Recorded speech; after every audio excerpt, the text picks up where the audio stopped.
Hello guys, it's me Salsabeen. Once again welcome back to എജ്ജിപ്പോൾ. മക്കളെ അപ്പോൾ പഠിച്ചുകൊണ്ടിരിക്കുകയല്ലേ? അങ്ങനെയാണ് നിങ്ങൾക്ക് മുമ്പിൽ ഏതാ ഷുവർ ക്വസ്റ്റ്യൻ വരാണ്. ഇപ്പോൾ ഓൾറെഡി ഒരു 7 ഷുവർ ക്വസ്റ്റ്യൻ ഞാൻ നിങ്ങൾക്ക് തന്നിട്ടുണ്ടായിരുന്നു. അതിന് പുറമേ അടുത്തൊരു ഷുവർ ക്വസ്റ്റ്യൻ തരാണ്.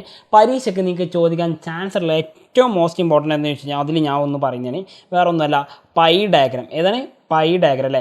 അപ്പോൾ ഈ വീഡിയോ ചെയ്യുന്ന ഇന്നത്തെ ദിവസം എന്ന് പറയുന്നത് വേറെ ഒന്നുമല്ല കേട്ടോ. ഇന്ന് പൈ ഡേയിലാണ് നമ്മൾ വീഡിയോ ചെയ്യുന്നത്. പൈ ഡേ എന്ന് പറയുമ്പോൾ മാർച്ച് 14 അല്ലേ? അപ്പോൾ മാർച്ച് 14 നിങ്ങൾക്ക് ഞാൻ ഈ വീഡിയോ ചെയ്ത് വെക്കുന്നത്.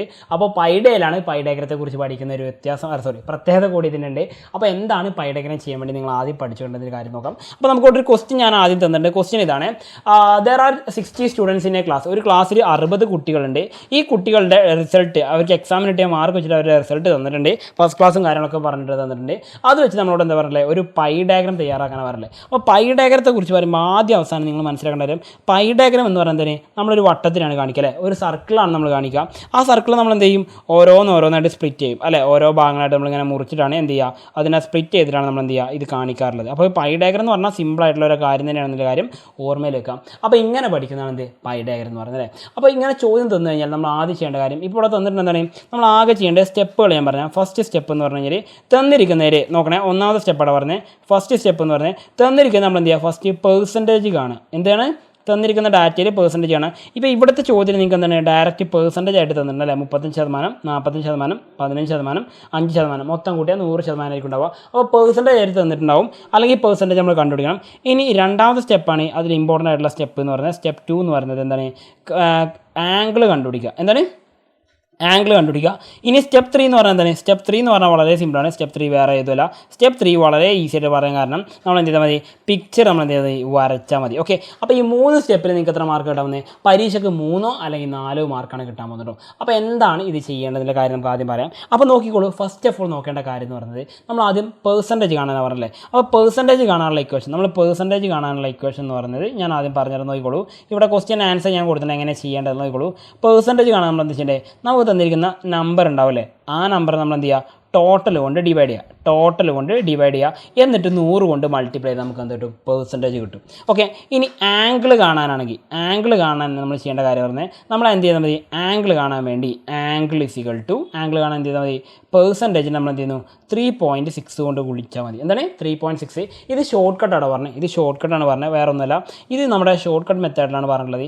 ഈ ഷോർട്ട് കട്ട് മെത്തേഡ് പഠിച്ച് കഴിഞ്ഞാൽ നിങ്ങൾക്ക് എന്ത് ചെയ്യാൻ പറ്റും, ഈസി ആയിട്ട് ഇവിടെ ആൻസർ ചെയ്യാൻ പറ്റും. ഓക്കെ, അപ്പോൾ നമുക്ക് നോക്കാം. ഫസ്റ്റ് ക്വസ്റ്റ്യൻ എന്ത് ചെയ്യുന്നു, 35% തന്നിട്ടുള്ളത് അല്ലേ? 35% നമുക്ക് തന്നിട്ടുണ്ട്. ഓരോന്ന് ശതമാനം തന്നിട്ടുള്ളത് അല്ലേ?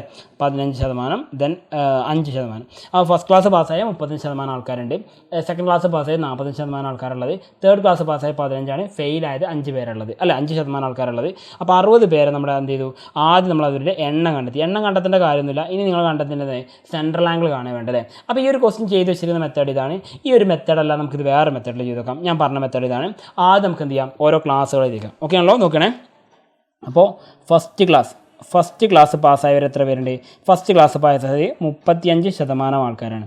സെക്കൻഡ് ക്ലാസ് അടുത്തത് ഏതാണ്? സെക്കൻഡ് ക്ലാസ് പാസ്സായവർ എത്ര പേരായിരുന്നു? 45% ആൾക്കാരാണ് സെക്കൻഡ് ക്ലാസ് പാസ്സായിട്ടുള്ളത്. ദെൻ തേർഡ് ക്ലാസ് പാസ്സായവർ എത്ര പേരാണ്? 15% ആൾക്കാർ തേർഡ് ക്ലാസ് പാസ്സായിട്ടില്ലേ. ആൻഡ് ഫൈനലി ഫെയിലായിട്ടുള്ളവർ എത്രയാണ്? ഫെയിലായിട്ടുള്ളത് 5% ആൾക്കാരെ ഫെയിലായിട്ടുള്ളത്. അപ്പോൾ അത് വെച്ച് നമ്മൾ ഇനി ആദ്യം കണ്ടുപിടിക്കേണ്ടത് ആംഗിളാണല്ലേ. ആംഗിൾ കണ്ടുപിടിക്കാൻ എന്ത് ചെയ്താൽ മതി, ഈ പറഞ്ഞ പെർസെൻറ്റേജിനെ നമ്മൾ എന്ത് ചെയ്താൽ മതി, 3.6 കൊണ്ട് ഗുണിച്ചാൽ മതി. അപ്പോൾ നമുക്കൊരു വാല്യൂ കിട്ടും. നോക്കിയാൽ നിങ്ങൾ ഈ പറഞ്ഞ പെർസെൻറ്റേജ് 35 × 3.6 ചെയ്ത് നോക്കിയേ. 35 × നോക്കണേ, 35 × 3.6 എത്ര കിട്ടുക? 126 എന്ന് കിട്ടും. എത്ര കിട്ടുക? 126 ഡിഗ്രി എന്ന് കിട്ടും. ഇനി അടുത്തത് 45 ആണ്. 45 × 3.6 അല്ലേ? 45 × 3.6 എന്ന് പറയുമ്പോൾ എത്ര വരിക? നമുക്കറിയാം 162 എന്നാണ് ഉത്തരം കിട്ടുക. എത്ര കിട്ടുക? 162 ഡിഗ്രി എന്നാണ് ഉത്തരം കിട്ടുക. ഓക്കെ, ഇനി അടുത്ത എത്രയാണ്? 15% ഇൻറ്റു 3.6 കൊണ്ട് ഗുണിച്ചാൽ എത്ര കിട്ടും? 15 × 3.6 എത്ര കിട്ടുന്നത്? 54 എന്ന് കിട്ടും. എത്ര ഉത്തരം വരിക? 54 ഡിഗ്രി എന്ന് ഉത്തരം കിട്ടും. ആൻഡ് ഫൈനലി 5% ആണുള്ളത് അല്ലേ? നമുക്ക് എഴുതിയേക്കാം 5 × 3.6 അല്ലേ. അപ്പോൾ 5 × 3.6 എന്ന് പറയുമ്പോൾ എത്ര കിട്ടുക? 18% എന്ന് കിട്ടും. എത്ര കിട്ടുന്നത്? 18% എന്ന് കിട്ടും. അപ്പോൾ ഇനി സംശയമുണ്ട്, നിങ്ങൾ മുഴുവൻ കൂട്ടി നോക്കുക. നമുക്ക് ടോട്ടൽ കിട്ടുന്ന ആംഗിൾ എത്രയായിരിക്കണം? 360 ആണെങ്കിൽ ഉത്തരം ശരിയാണ്. നമുക്കൊന്ന് കൂട്ടി നോക്കാം. 18 + 54 + 162 + 126. യെസ്, എക്സാക്ട്ലി എത്രയാണ്? 360 നമ്മുടെ എന്ത് ചെയ്യുന്നത് ഉത്തരം കിട്ടുന്നത്. അല്ലടാ സ്ക്രീനിൽ കാണുന്നില്ല 360. അപ്പം ഇങ്ങനെയാണ് നമ്മൾ എന്തിൻ്റെ ചോദ്യത്തിന് ആൻസർ ചെയ്യേണ്ടത്. അപ്പോൾ എല്ലാം കൂടി കൂടുമ്പോൾ നമുക്ക് എത്ര ഡിഗ്രി കിട്ടും? 360 ഡിഗ്രി കിട്ടും. ഓക്കെ ആണല്ലോ. എന്തൊരു സിമ്പിളായിട്ടുള്ള മെത്തേഡ് നമ്മൾ ചെയ്തത്. ആദ്യം പെർസെൻറ്റേജ് നമുക്ക് തന്നിട്ടുണ്ട്, അതിൽ നമ്മൾ എന്ത് ചെയ്തു? 3.6 കൊണ്ട് ഗുണിച്ചല്ലേ. വളരെ ഈസി ആയിട്ട് നമ്മൾ ചെയ്ത് വെച്ച കാര്യമാണ്. ഇതേ മെത്തേഡാണ് മറ്റൊരു രീതി പറയുന്നത്. നോക്കി, ആദ്യം നമ്പർ ഓഫ് സ്റ്റുഡൻസ് കണ്ടുപിടിച്ചു, പിന്നെ അതിൻ്റെ സെൻട്രൽ ആംഗിൾ കണ്ടുപിടിച്ചു. എത്ര പണി വരുന്നുണ്ടല്ലേ. അപ്പോൾ ഈ ഒരു മെത്തേഡിൽ ഈ പറയുന്നൊരു മെത്തേഡ് നമ്മൾ എന്ത് ചെയ്യുന്നു? ഒഴിവാക്കി കളഞ്ഞ് വളരെ ഷോർട്ട് കട്ടിൽ നമ്മൾ കണ്ടുപിടിച്ച ഉത്തരമായിരുന്നത്. അപ്പോൾ പരീക്ഷയ്ക്ക് നിങ്ങൾക്ക് ഇങ്ങനെ ഒരുപാട് ഷോർട്ട് കട്ട് ഉപകാരപ്പെടും. കാരണം എന്താ പറയുക, എക്സാം ഹാളിൽ നമുക്ക് കുറവുണ്ടാകുന്ന സമയമായിരിക്കും, ഓക്കെ, കൂടുതലുണ്ടാകുന്ന ചോദ്യങ്ങളായിരിക്കും. അപ്പോൾ അതുകൊണ്ടാണ് ഈ പറഞ്ഞിരിക്കുന്നത്. അപ്പോൾ ഇങ്ങനെ ഒരു മെത്തേഡിൽ എന്ത് ചെയ്യുക? ചെയ്ത് നോക്കാം. ഇനി ബാക്കി കാര്യങ്ങൾ ഈസിയാണ്, വേറെ ഒന്നുമല്ല. നിങ്ങൾ ആകെ ചെയ്യേണ്ടതെന്നാൽ ഒരു സർക്കിൾ വരയ്ക്കുക. ആദ്യം ചെയ്യേണ്ടത് ഒരു സർക്കിൾ വരയ്ക്കുക. നിങ്ങൾക്ക് വേണ്ട വലുപ്പത്തിൽ ഒരു സർക്കിൾ വരയ്ക്കുക. അതിനുവേണ്ടി കോമ്പസ് കൊണ്ടുപോകുക. പരീക്ഷ ഹാളിൽ ചെന്നിട്ട് ആരുടെയെങ്കിലും വള ഊരി വാങ്ങുന്ന സീൻ എന്ത് ഉണ്ടാക്കരുത്? പരീക്ഷ ഹാളിൽ വെച്ചിട്ടുണ്ടാക്കരുത്. എന്നിട്ട് അതിൻ്റെ സെൻറ്റർ പോയിന്റ് കണ്ടെത്തുക. എന്നിട്ട് അവിടെ നേരെ എന്ത് ചെയ്യുക? ഒരു സ്ട്രെയിറ്റ് ലൈൻ വരയ്ക്കുക അല്ലേ. ഒരു സ്ട്രൈറ്റ് ലൈൻ വരയ്ക്കുക. അതിനുശേഷം നമുക്ക് തന്നിരിക്കുന്ന ഫസ്റ്റ് ആംഗിൾ എത്രയാണ്? 126. 126 എന്ന് പറയുമ്പോൾ ഏകദേശം ഇത്രയൊക്കെ വരും അല്ല. 126 ഡിഗ്രി എന്ന് പറയുമ്പോൾ ഏകദേശം ഇത്രയൊക്കെ വരും. നമുക്ക് മാർക്ക് ചെയ്തേക്കാം. എന്താണത്? ഫസ്റ്റ് ക്ലാസ് പാസ്സായവരാണല്ലേ. ഫസ്റ്റ് ക്ലാസ് പാസ്സായവരുടെ എണ്ണമാണ് എത്ര? 35%. നമുക്കത് എഴുതിയേക്കാം. ദെൻ അടുത്ത വരുന്നത് 162 ഡിഗ്രി. 162 ഡിഗ്രി വരുമ്പോൾ ഏകദേശം എത്ര വരും?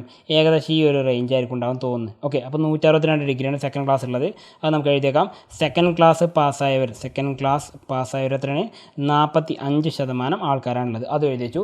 ദെൻ തേർഡ് ക്ലാസ് പാസ്സായത് 54% ആൾക്കാരല്ലേ. അപ്പോൾ 54% ആൾക്കാർ തേർഡ് ക്ലാസ് പാസ്സായവരാണ്. നമ്മളത് മാർക്ക് ചെയ്ത് വെച്ചു. 54% ആൾക്കാർ ഏതാണ്? തേർഡ് ക്ലാസ്സിൽ പാസ്സായത്.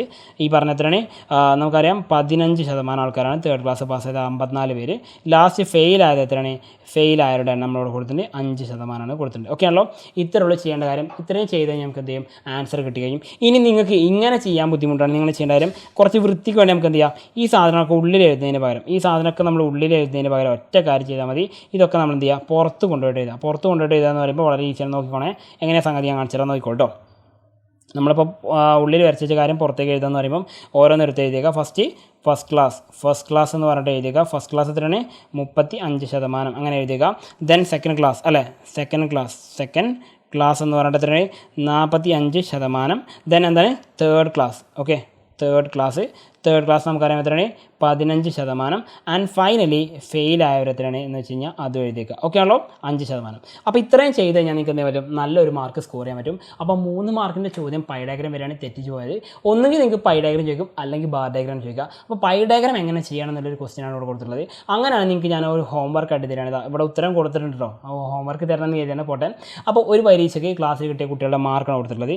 ഇംഗ്ലീഷിൽ കിട്ടിയ മാർക്ക് 70 ആണ്, ഹിന്ദിക്ക് 85 ആണ്, മാത്സിന് 76 ആണ്, സയൻസിന് 88 ആണ്, സോഷ്യലിന് 92 ആണല്ലേ. അപ്പോൾ അത് വെച്ച് നമ്മളോട് എന്ത് പറഞ്ഞിട്ടുള്ളത്? ഒരു പൈ ഡയഗ്രം ഉണ്ടാക്കാനാണ് പറഞ്ഞിട്ടുള്ളത്. ഓക്കെ, പൈ ഡയഗ്രം ഉണ്ടാക്കാനാണ് പറഞ്ഞിട്ടുള്ളത്. ഈ പൈ ഡയഗ്രം എന്ത് ചെയ്യുക? നിങ്ങളൊന്ന് ചെയ്ത് നോക്കുക. ഓക്കെ ആണല്ലോ. അപ്പോൾ ഈ പൈ ഡയഗ്രം നിങ്ങൾ ചെയ്ത് നോക്കുക. അതിനാദ്യം വേണ്ട കാര്യങ്ങൾ നമുക്കറിയാം. സ്റ്റെപ്പ് 1, സ്റ്റെപ്പ് 2 ഒക്കെ നമ്മൾ പഠിച്ചിട്ടുണ്ട്. അപ്പോൾ അതിൽ ഓരോന്നായിട്ട് നമുക്ക് നോക്കാം. മെയിനായിട്ട് നിങ്ങൾ ശ്രദ്ധിക്കേണ്ട കാര്യം സ്റ്റെപ്പ് 1 എന്തായാലും. സ്റ്റെപ്പ് 1 എന്ന് പറഞ്ഞു കഴിഞ്ഞാൽ ഫസ്റ്റ് നമ്മൾ കാണേണ്ടത് പെർസെൻറ്റേജ് കാണുക. എന്താണ്? പെർസെൻറ്റേജ് കാണുക. രണ്ടാമത് നമ്മൾ കാണേണ്ടത് എന്താണ്? അതിനുവേണ്ടി ഉപയോഗിക്കേണ്ട സ്റ്റെപ്പ് എന്ന് പറയുന്നത് നമ്പർ ഡിവൈഡഡ് ബൈ ടോട്ടൽ അല്ലേ. ടോട്ടൽ കൊണ്ട് ഡിവൈഡ് ചെയ്ത് 100 ഗുണിച്ചാൽ പെർസെൻറ്റേജ് കിട്ടും. ഇനി അടുത്ത സ്റ്റെപ്പ് 2 എന്തായിരുന്നു? സ്റ്റെപ്പ് 2 എന്ന് പറഞ്ഞാൽ ആംഗിൾ കാണാനാണ്. ആംഗിൾ കാണാനുള്ള ഇക്വേഷൻ എന്താ പറയുക? ആംഗിൾ കാണാൻ എന്ത് ചെയ്യേണ്ടത്? ഈ പറഞ്ഞ പെർസെൻറ്റേജ് ഇൻറ്റു 3.6 ചെയ്താൽ മതി. അതാണ് ഷോർട്ട് കട്ട് മെത്തേഡ്. അത് ചെയ്താൽ വളരെ ഈസിയാണ്. പിന്നെ തേർഡ് ആൻഡ് ഫൈനൽ ആയിട്ടുള്ള സ്റ്റെപ്പ് 3 ആണ്. എന്ത് ചെയ്യുക? സ്റ്റെപ്പ് 3 എന്ന് പറഞ്ഞു കഴിഞ്ഞാൽ draw the diagram. Okay, diagram draw ചെയ്യാൻ വളരെ ഈസിയാണ്. അപ്പോൾ എന്ത് ചെയ്യുക? ഈ മാർക്ക് കളയത് വീണ്ടും അടുത്തൊരു വീഡിയോ കാണുന്നതായിരിക്കും. It's me Salsabin signing out from എജിപ്പോൾ. വീണ്ടും അടുത്തൊരു ക്വസ്റ്റ്യൻ കാണാം. നന്നായിട്ട് പഠിക്കാം. Happy learning all. ബൈ.